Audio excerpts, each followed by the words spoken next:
In this video, you'll learn how to identify the most practical setup for a solar hot water system based on the needs of the climate, building and the householders. In passive systems, also known as thermosiphon systems, the tank sits above the collectors. Cold water sinks into the collectors, whilst warmer water rises unassisted from the collectors into the tank. The tank may sit on the roof with the collector, a close coupled system, or within the roof cavity above the collector, a gravity feed system. With these systems, the roof support structures must be strong enough to handle weights of up to 800 kilograms. Active systems use a small pump to move water between the collectors and the tank. The location of the tank can be within the roof or on the ground. Each type of system has advantages.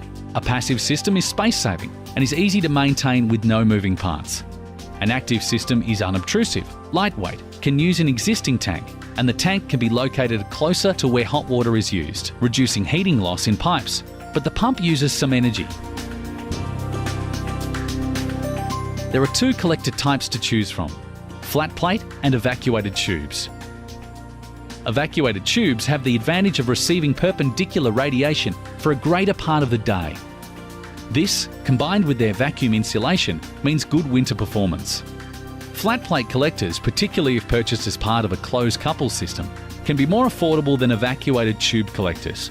However, the prices of evacuated tubes has fallen in recent years. Collectors should ideally face true north in a shade-free position. Facing the collectors 45 degrees from the north will result in only minor reductions in performance. The ideal inclination is the angle of latitude plus 5 to 10 degrees. Sydney's latitude is 33.5 degrees, so an ideal angle of inclination would be around 40. However, plus or minus 15 degrees would still provide adequate performance. If your collectors face due east or west, the lower the angle of inclination, the better. However, to allow thermosiphon flow, you must always keep the angle above 10 degrees.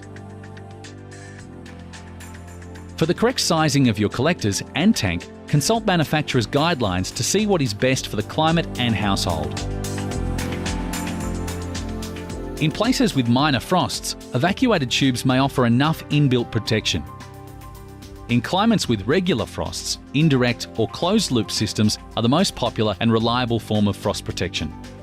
Instead of water, an antifreeze fluid is heated in the collectors. The antifreeze passes heat onto the water via a heat exchanger. The antifreeze does not come into contact with the household water supply. Other frost protection methods are available, such as frost protection valves, temperature programmable pumps, and drainback systems. In an Australian summer, water in collectors can easily approach boiling point. This can cause excessive pressure buildup and can damage the lining of vitreous enamel tanks. The Australian standards state that solar hot water systems must provide over-temperature protection without draining water, so a temperature pressure relief valve is not enough. The most common way to prevent overheating in the tank is by automatically stopping the circulation between collector and tank when the tank water gets too hot. This can be done using a solar control valve or a temperature-controlled pump. See the fact sheet on the Trade Secrets website for more information about how to control for frost and overheating. The solar hot water system will require boosting at some times of the year. Electric boosters use a lot of power, so make sure the booster is controlled by a manual in-house switch. This switch should include a light to indicate when on. Boosters which have no in-house switch or are permanently on are wasteful, as they often heat water to 60 degrees, water which would otherwise be heated by the sun.